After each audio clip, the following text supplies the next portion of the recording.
السلام علیکم۔ قرآن کے خلاف بہت سے مورچے بنے، کچھ اپنوں نے بنائے، بہت سے غیروں نے۔ آج کا مورچہ انجینئر علی مرزا کے نام۔ دوستو، بڑی تعداد میں لوگ انجینئر صاحب کو سنتے ہیں۔ ہم لوگوں کو انصاف کا دامن نہیں چھوڑنا چاہیے، ہے نا؟ جہاں ان کی کچھ پازیٹیو باتیں ہیں وہاں کچھ نیگیٹو بھی ہیں۔ پہلے پازیٹیو کا ذکر کرتے ہیں۔ دوستو، پاکستان میں خصوصاً جو بریلوی مکتبہ فکر ہے، یہ بابوں کو بہت زیادہ مانتے ہیں نا، اور مزارات بنائے ہوئے ہیں، پورا ایک سسٹم ہے۔ تو انجینئر نے ان کو چیلنج کیا، بالکل ٹھیک کیا۔ اکثر جو بریلوی مکتبہ فکر میں جو بڑے بڑے بابے ہیں، جس طرح وہ مرحوم تھے خادم رضوی یا اور حضرات جو ہیں، آج بھی جو زندہ بھی ہیں، مفتی منیب الرحمان ہو گیا، یا مفتی حنیف قریشی ہو گیا، یا اور جو بڑے بڑے نام ہیں، ان کا عقیدہ کیا ہے؟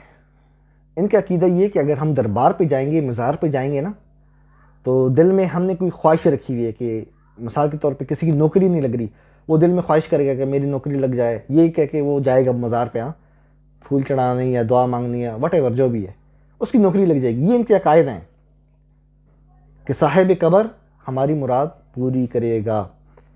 یہ عقیدہ قرآن سے ملتا ہے؟ ملتا ہے؟ نہیں ملتا نا۔ اس جگہ پہ انجینئر ٹھیک ہے، وہ قرآن کی بات کر رہا ہے۔ صاحب قبر وہ کسی کی کیا مدد کرے گا، ہے نا؟ وہ تو اپنی حصے کی زندگی گزار چکا۔ اسی طرح یہ جو کرامات کے نام پہ جو مختلف واقعات بیان کی جاتے ہیں نا، فلانے ولی نے اشارہ کیا تو یہ ہو گیا، فلانے نے آنکھ بند کی تو عرش دیکھ لیا، فلانے نے پتہ نہیں کیا کیا۔ اس پہ بھی جو اس کی تبلیغ ہے وہ قابل ستائش ہے۔ اچھا، انجینئر مار کہاں کھاتا ہے؟ آپ کو پتہ ہے دوستو، انجینئر علی مرزا جو ہے نا، یہ روایت پرست ہے۔ اچھا، مفتی طارق مسعود اور انجینئر علی مرزا، ان کی کچھ عرصہ پہلے ابھی بھی لڑائی چل رہی ہے۔ تو میں حیران ہوں کہ بھائی آپ لوگ لڑ کیوں رہے ہو؟ اب تو دونوں تو ایک ہی گروپ کے ہو، ہے نا؟ اب پاکستان اور انڈیا کا میچ ہو رہا ہو کرکٹ کا، تو بات سمجھ آتی ہے کہ مخالف ہے نا۔ اگر اپنی ٹیم کے بندے آپس میں لڑنا شروع ہو جائیں تو لوگ ہنسیں گے نہیں تو کیا؟ یہ دونوں ایک ہی ہیں، ایک ہی سکے کے یہ دونوں دو رخ ہیں، یہ ایک ہی سکے کے۔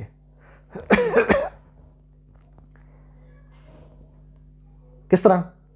دونوں بخاری مسلم کو مانتے ہیں، وہ بھی بولتا ہے بخاری میرا بابا ہے، یہ بھی بولتا ہے بخاری میرا بابا ہے۔ بلکہ انجینئر زیادہ بخاری مسلم کو مانتا ہے مفتی طارق مسعود کی۔ مفتی طارق مسعود تھوڑا امام ابو حنیفہ کی طرف بھی دیکھتے ہیں نا، وہ کیا فرماتے ہیں، وہ دونوں طرف پھنسا ہوا ہے، اور یہ ادھر امام بخاری کے ساتھ یہ ان چکروں میں پھنسا ہوا ہے انجینئر علی مرزا۔ جو امام بخاری اس کی ویڈیوز دیکھیں نا آپ انجینئر کی، ادھر ایک اسکرین شاٹ آ رہا ہوتا ہے، ایک ادھر آ رہا ہوتا ہے، بخاری مسلم ہیں، قرآن کا نام نہیں لے گا، سامنے کتابیں پڑھی ہوں گی لیکن قرآن کا نام نہیں لے گا۔ کیوں؟ قرآن ان کے باطل عقائد پہ ضرب لگاتا ہے، چوٹ مارتا ہے۔ انجینئر نے ایک دفعہ بات کی تھی کہ نبی، نعوذ باللہ، انبیاء اپنا پیشاب نہیں روک سکتے۔ یہ کتنی گستاخانہ بات ہے، مطلب کوئی چھوٹی بات ہے؟ یقین جانیں اگر کوئی غیر مسلم یہ بات کرتا نا کہ آپ کے انبیاء پیشاب نہیں روک سکتے یا آپ کا نبی نہیں روک سکتا، اس کے ساتھ تو پتہ نہیں لوگوں نے کیا کرنا تھا۔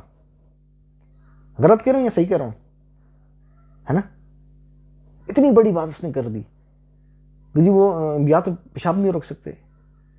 اس نے انبیاء کو کیا سمجھ رکھا ہے؟ ان کا مقام دنیا کی زندگی میں اور آخرت کی زندگی میں آپ دیکھیں، نوح علیہ السلام پر اللہ نے سلام بھیجا، آیات آپ کے اسکرین پہ چل رہی ہیں، سلام بھیجا، سلام فی العالمین، دونوں جہانوں میں، جس پہ دونوں جہانوں میں سلام و انبیاء پیشاب نہیں روک سکتے۔ کوئی عقل کو ہاتھ لگاؤ بھائی۔ عیسیٰ علیہ السلام کا مرتبہ دیکھیں، یحییٰ علیہ السلام کا مرتبہ دیکھیں، ان لوگوں پہ اللہ نے سلام بھیجا ہے.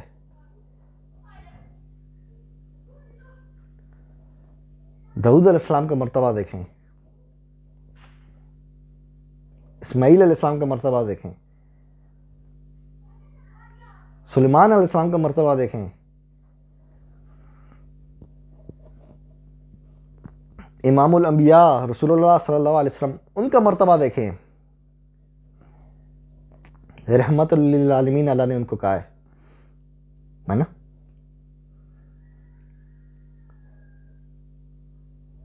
اندازہ کریں انبیاء کے بارے میں اتنی لو لیول کی بات کرنا کہ وہ پیشاب نہیں رو سکتے. بھائی آپ کو اور کوئی مثال اور کوئی بات نہیں آئی؟ اس کی ویڈیوز پہ ویڈیوز بھری ہوئی ہیں انبیاء کے بارے میں اس طرح کی. اور پھر نبی کے صحابہ کو, چاہے حضرت عمرو بن العاص ہو یا مغیرہ بن شعبہ ہو یا حضرت معاویہ ہو رضی اللہ عنہم اجمعین, دیکھیں ہم نے قرآن سے عقیدہ لینا ہے. ان کی بخاری مسلم کو تو ہم گاس بھی نہیں ڈالتے, ہم پہ تو صرف قرآن ہو جاتا ہے, کیونکہ اللہ نے یہ کہا ہے کہ قرآن کی اتباع کرو. نبی علیہ السلام کی جب آنکھ مبارک بند ہوئی تھی نا, تو اس وقت ایک اللہ, ایک رسول اور ایک کتاب تھی, اونلی ون قرآن. یہ بخاری مسلم, یہ ابو داؤد, یہ اصول کافی, نہج البلاغہ, یہ چکر تو تھے ہی نہیں. یہ تو بعد میں جا کے اضافے ہوتے گئے اور لوگ ان کتب کے پیچھے پڑ گئے اور اصل قرآن جو ہے وہ چھوڑ دیا. آج آپ حدیث کی تمام کتابوں پہ پابندی لگائیں نا, نہ بخاری نہ کافی نہ کچھ اور, یقین کرے سنی شیعہ سب ایک ہو جائیں گے. کیوں؟ سب قرآن پہ تو اختلاف نہیں ہے, قرآن کو تو سب مانتے ہیں. یہ حدیثوں میں پڑھ کے یہ آپس میں ایک دوسرے کی گردنیں کاٹ رہے ہیں. اس لیے ہم انہیں کہتے ہیں اصلی اسلام کی طرف آؤ واپس, جو اصلی اسلام ہے, جو اللہ کی کتاب ہے نا. دوستو, اللہ کے انبیاء جو ہیں ان کا بڑا مرتبہ ہے. ان کے بارے میں اس طرح کی باتیں کرنا کہ نبی پیشاب نہیں رو سکتا, یہ میں اس کو کفریہ کلمہ کہتا ہوں. آپ اور بھی مثال دے سکتے ہیں. جی ہاں, یہ قرآن میں خود اللہ پاک نے انبیاء علیہ السلام کے بارے میں جو آیات ہیں اس میں بتایا ہے کہ نبیوں کو غیب کا علم نہیں پتہ. بالکل درست بات ہے, یہ چیزیں درست ہیں, لیکن یہ پیشاب والی تمثیل دینے کا کیا مقصد ہے؟ مطلب آپ کے ذہن میں اور کوئی مثال نہیں آئی؟ اور نبی کے صحابہ کو آپ ضعیف, صحیح مسلم میں چونکہ روایات آئی ہے نا کہ وہ حضرت معاویہ نے کہا حضرت سعد بن ابی وقاص کو کہ آپ علی کو سب کیوں نہیں کرتے. بکیر بن مسمار مستور راوی ہے, معاصرین ہم زمانے میں سے کسی نے سکہ نہیں کہا. ان ضعیف روایات کو لے کے یہ نبی کے اصحاب پہ چڑھ دوڑ رہا ہے, جن کے بارے میں اللہ نے کہا وَكُلًّا وَعَدَ اللَّهُ الْحُسْنَى, سب کے ساتھ جنت کا وعدہ ہے. ان روایات کو تو ہم جوتے کی نوک پہ رکھتے ہیں. صحیح مسلم اور صحیح بخاری آپ کے لیے قابل احترام ہوں گی, ہمارے لیے نہیں. ہمارے لیے قابل احترام صرف اور صرف اونلی قرآن اللہ کی کتاب ہے. قرآن کے برابر ہم کسی کتاب کو جگہ نہیں دیتے. آپ شیعہ, اگر آپ شیعہ ہیں تو آپ کی اصول کافی میں لکھا ہے ہر روایت کو قرآن کے سامنے پیش کیا جائے گا. جو قرآن مطابق ہے اس پہ رائٹ لگے گا, جو قرآن مطابق نہیں اس پہ کاٹا پھرے گا. ہمارا عقیدہ آپ کی کتابوں میں ہے. دوستو, جہاں انجینئر علی مرزا نے اچھا کام کیا وہاں پہ یہ جو اصحاب نبی کو اٹیک کرتا ہے, اسی طرح یہ جو انبیاء کے بارے میں عجیب و غریب وہ مثالیں تمثیلیں دیتا ہے, جس طرح یہ پیشاب والی تو میں نے آپ کو ایک بتائی ہے, اور بھی کئی بری پڑی ہیں, کسی اور دن اس پہ بات کریں گے. تو اللہ مجھے اور آپ کو ان فتنوں سے بچائے. مفتی طارق مسعود اور یہ ایک ہی گروپ کے بندے ہیں, یہ بات ہمیشہ یاد رکھے گا. مفتی طارق مسعود بھی مانتا ہے بخاری مسلم کو, انجینئر علی مرزا بھی مانتا ہے بخاری مسلم کو. یہ دونوں ایک ہی گروپ کے بندے ہیں. اگر قرآن اور بخاری سامنے آ جائے نا, یہ صحیح بخاری کو اوپر کریں گے دونوں. یہ صحیح بخاری کی اس کے مطابق چشمہ لگا کے دیکھیں گے. اچھا, دونوں کا عقیدہ بھی ایک ہے. آپ ان کی ویڈیوز دیکھیں نا, آپ لکھیں نبی پر جادو, یوٹیوب میں آپ لکھیں گے نا نبی پر جادو, آگے نام لکھ دیں انجینئر علی مرزا یا پھر مفتی طارق مسعود نام لکھ دیں, دونوں کی ایک جیسی ویڈیوز آئیں گی. دونوں بولیں گے ہاں نبی پہ جادو ہوا تھا, جبکہ قرآن کہہ رہا ہے, ظالم کہہ رہا ہے اس شخص کو جو یہ سمجھتا ہے کہ نبی پہ جادو ہوا تھا. دیکھا قرآن کو چھوڑ کے دونوں نے بخاری کی حدیث لے لی، دونوں ایک ہی ہیں، دونوں کا بابا بخاری ہے۔ تو دوستو اللہ مجھے آپ کو فتنوں سے بچائے اور کتاب اللہ پہ چلنے کی توفیق عطا فرمائے، آمین۔ اور انشاءاللہ چینل کو لائک سبسکرائب کریں، بہت جلد انشاءاللہ اگلی ویڈیوز میں آپ سے ملاقات ہوگی۔